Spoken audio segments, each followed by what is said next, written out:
Nega aqlli ayollar ko'pincha yolg'iz qoladi? Buni asosiy sababi birinchidan, aqlli ayol yoniga har kimni qabul qilavermaydi. Aqlli ayolni o'zini standartlari mavjud hisoblanadi va bu standartlarga, bu talablarga javob beradigan erkak, afsuski uni hayotida kamdan kam uchraydi.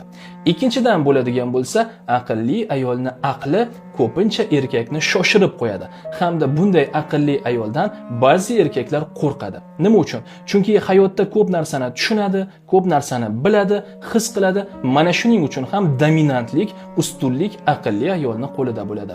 Uchinchidan, aqlli ayollar ko'pincha kuchli bo'lishadi. Nima uchun? Chunki hayotda hamma narsaga erishgan, o'z kuchi bilan, harakati bilan, mehnati bilan katta yutuqlarga erishgandan keyin ba'zi bir erkaklar bunday ayoldan qo'rqadi. Nima uchun? Chunki bunday kuchga ega bo'lgan ayol hamma narsani o'z nazoratida saqlashga harakat qiladi. Natijada ayollik